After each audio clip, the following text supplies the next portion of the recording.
Assalamualaikum warahmatullahi wabarakatuh. Hai Sobat Maju, kali ini ketemu lagi dengan kami, penyuluh KPP Madya Jakarta Utara. Nah, kali ini kita punya sebutan baru nih buat teman-teman semua. Ya. Sobat Maju. Apa tuh? Mas Zobi? Sobat Maju itu adalah wajib pajak yang terdaftar di KPP Madya Jakarta Utara. Kita menyebutnya Sobat Maju. Supaya lebih deket ya. Iya. Kita sebenarnya sobat itu sahabat. Ya. Jadi kita berpartner ya. Iya. Berpartner demi kemajuan negara dan bangsa gitu.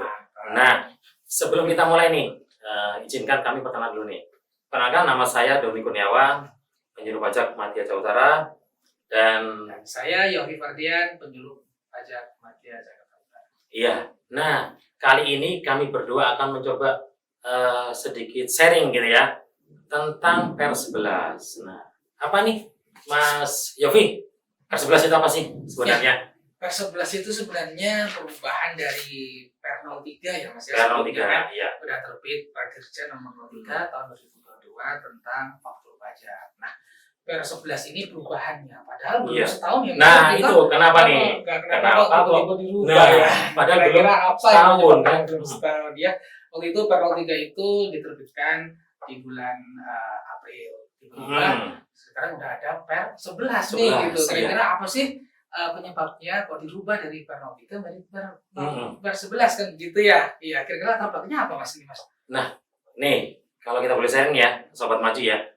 Per 11 itu dikeluarkan karena ini tujuannya, latar belakangnya nih ya, untuk memberikan kemudahan kepada semua wajib pajak dalam membuat penerbitan faktur pajak. Nah, memudahkan. Kemungkinan nih ya, pada saat Per 03 itu keluar, ada aturan nih, semua wajib pajak yang pemusatan di BKM, besar ya, khusus dan Madya ya, ternyata dia punya cabang nih di selain itu ya, selain BKM, dan pengiriman barangnya ada di cabang masing-masing. Maka aturannya adalah penulisan nama dan NPWP menggunakan pusat, tetapi alamatnya di cabang yang menerima barangnya, di mana baru dikirim gitu kan. Bisa dibayangin ya Mas, kalau misalkan cabangnya banyak gitu ya, itu itu alangkah repotnya ya. Mungkin itu latar belakang kenapa Per 03 dirubah menjadi Per 11. Jadi lebih spiritnya itu memudahkan. Itu latar belakang dan tujuannya kenapa Per 11 ini dikeluarkan nih untuk memperbarui Per 03. Nah, Mas Yofi, ini pasti ada perubahan nih dari Per 03 ke Per 11. Apa aja sih? Kalau boleh tahu nih, kita sharing nih ke Sobat Maju ya. Sobat Maju ya. Jadi sebenarnya ada perubahan yang sangat mendasar nih dari Per 03 menjadi Per 11. Di sini kita punya materi nih yang kita sampaikan ke Sobat Maju gitu kan. Di sini ada beberapa kriteria dalam penerbitan faktur pajak nih Mas Doni gitu kan. Ya, yang pertama itu ada yang namanya pemusatan BP yang dipusatkan di KPP BKM. KPP di KPP besar, khusus dan Madya. Kemudian ada yang pemusatan di KPP Pratama dan di pemusatan di BP yang tidak dipusatkan. Ya, ada 3 kriteria ya. Kriteria. Kemudian juga wajib pajak yang menerima PKM, PKP-nya itu, PKP-nya itu juga dibedakan menjadi 3 kategori. Ya, yang pertama untuk kawasan bebas atau free trade zone. Kemudian yang kedua untuk kawasan selain bebas, yang dalam hal ini kawasan tertentu yaitu kawasan berikat ya, dan kawasan ekonomi khusus ya, KEK ya. Kemudian yang berikutnya adalah selain dari keduanya, yaitu yang di tempat lain di dalam daerah bagian atau kita singkatnya dengan TLDDP ya. Tambah ruwet ya Mas ya. TLDDP gampang ya. Tempat lain dalam daerah bagian. Baik ya. Ya, gimana nih di materi itu Mas Yofi itu? Perbedaannya dengan Per 03 nih. Untuk wajib pajak yang pembelinya berada di kawasan bebas atau FTZ, cabangnya di bebas, pusatnya di BKM ya. BKM. Nah, apabila cabangnya yang ada di kawasan bebas menerima barang dari tempat lain, maka aturannya adalah wajib pajak diterbitkan atas nama wajib pajak yang menerima barang yang ada di kawasan bebas. Alamatnya pun juga menggunakan di kawasan bebas. Nama, alamat menggunakan kawasan ada di kawasan bebas gitu ya. Oke, ya. Tadi lagi di kawasan berikat. Mana? Oke, Berikat. sekarang kawasan berikat. Ini bagi dua nih, Mas. Bagi dua, ya. Di mana kawasan berikat ini ada yang BKP-nya itu mendapat fasilitas. Ya. Kemudian yang kedua yang tidak mendapat Fasilitas. Itu beda dia perlakuannya ya. Beda. Beda, Di sini ada ya. perbedaan. Diperhatikan nih, sobat maju ya, diperhatikan. Untuk yang Hmm. BKP-nya mendapatkan fasilitas, maka aturan penerbitan faktur pajaknya itu NPWP dan nama menggunakan NPWP pusat. Pusat.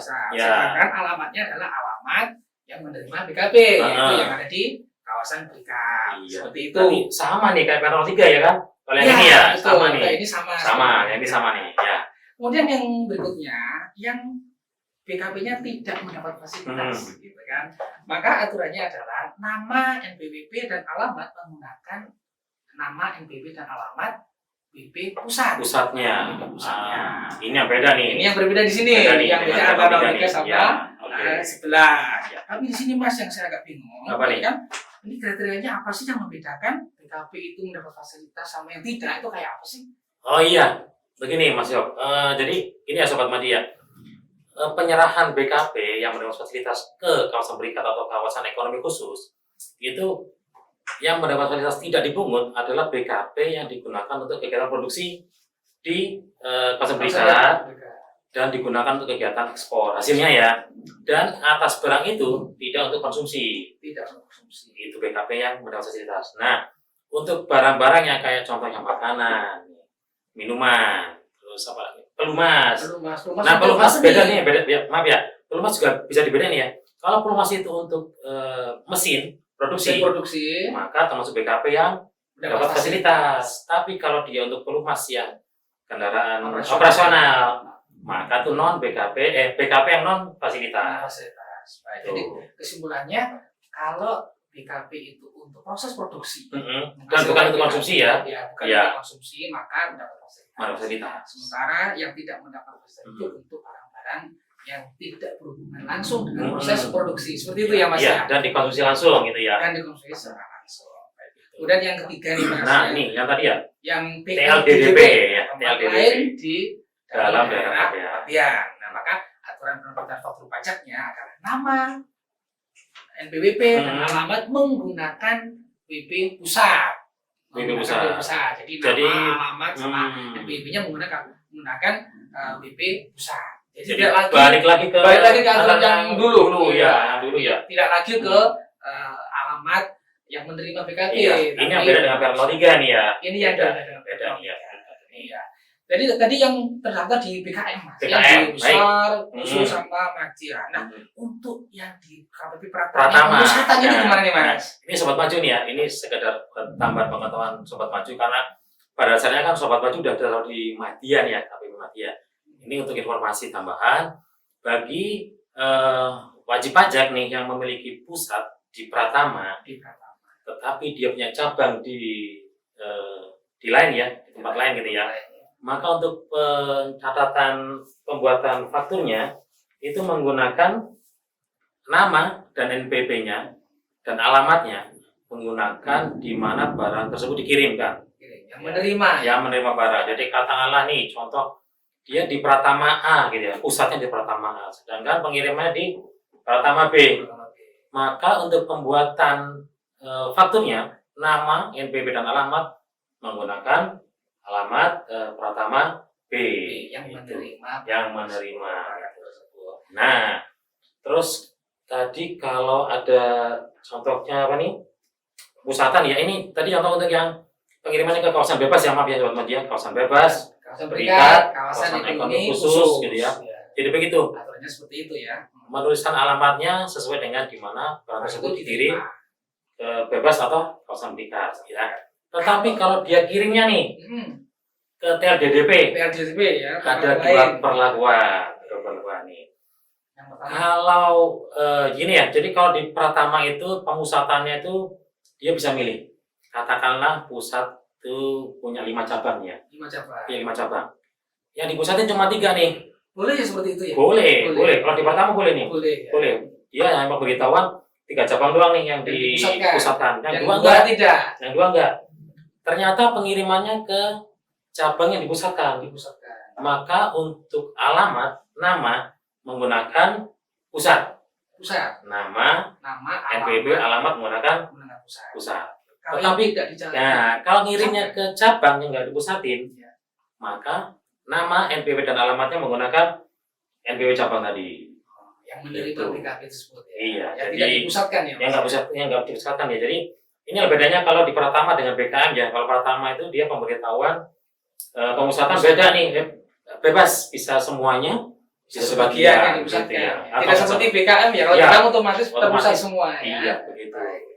Oke, yang Yang materi ketiga nih, yang gampang, gampang. Yang tidak dipusatkan nih, Nah, yang dipusatkan. terdaftar di KPP Pratama gimana perlakuannya, Mas? Nah, kalau nggak ada pemusatan, jelas dimanapun pengirimannya ya ke situ.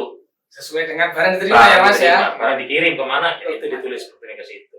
Gitu ya. Jadi nama, NPWP sama alamatnya Alamat sesuai yang Dikirim ke kemana itu barang? Iya, itu Mas Sofi. Oke. Nah, itu Kemudian- matriks globalnya begitu ya. Mending aturan peralihan nih, Mas. Nah, tentunya peralihan. sisa kan ada peralihan 03 ke dari 11. Betul, Hmm. 03 ke 11. Iya. Ini kira-kira waktu pajak yang diterbitkan Mhm. dari Sebelum Pers 11 berlaku gitu ya. dari masa April April. sampai dengan masa Agustus, Agustus. di mana Perpres 03 itu masih berlaku, itu bisa nggak dikreditkan? Jangan-jangan nggak bisa nih karena per 11 sudah terbit. Iya, Gimana, Mas? gitu ya, benar sih. Kalau per 11-nya keluarnya memang sekitar bulan Agustus gitu ya, Agustus. awal-awal gitu ya. Tetapi untuk faktur yang diterbitkan menggunakan kanal 3 antara tanggal 1 April sampai 31 Agustus masih diperbolehkan atau masih diperkenankan nih pembelinya untuk mengkreditkan. Asalkan Jadi nggak mempunyai masalah. kesentuhan di Nah, benar. undang-undang PPN. PPN asalkan sesuai dengan peraturan undang PPN gitu ya, sesuai dengan yang dikreditkan gitu. Kemudian yang per 11 ini berlaku mulai kapan sih? Nah, tadi udah kita singgung nih berkali-kali nih ya. Iya. Perlu dicatat nih, Sobat Maju, per 11 ini berlaku dari tanggal 1 September tahun 2022. Jadi, kalau faktur yang terbitnya tanggal 1 September, udah mulai aturan per 11, gitu ya Mas ya. Mulai dari 1 September ya, Mas ya. Iya, Mas, betul. tambahan nih sedikit Hmm. lagi nih. Kalau misalkan nih, ya kan, ada pembetulan Hmm. faktur gitu Hmm. kan, yang pembetulan faktur setelah 1 September. Yang dibetulin ternyata fakturnya itu yang terbit masih di per 03. PR03. Iya, jadi dari April sampai Agustus. Itu gimana, Mas? Ini kebetulan apa dulu nih? Kebetulan apanya nih? Misalkan nih salah harga atau salah nama barang begitu. Oh, kalau untuk pembetulan faktur sama ya. Aturannya tetap ngikutin per 11 gitu ya. Jadi kalau dia dibetulin yang ngikutin aturan baru. Gitu. Gimana Mas? Ya, cukup Ada jelas. kita mau sampaikan lagi nih? Kayaknya cukup ya. Udah ya? Cukup Udah. kayaknya. Baik, terima kasih untuk sharing kita di kali ini ya. Per 11 kita cukupkan kali ini. Nanti untuk bagi Sobat Maju yang ingin untuk kita diskusi lebih panjang lagi, boleh. Kita ada channel WA dan juga bisa langsung line telepon gitu ya. Kami cukupkan sekarang sampai saat ini. Terima kasih. Assalamualaikum warahmatullahi wabarakatuh.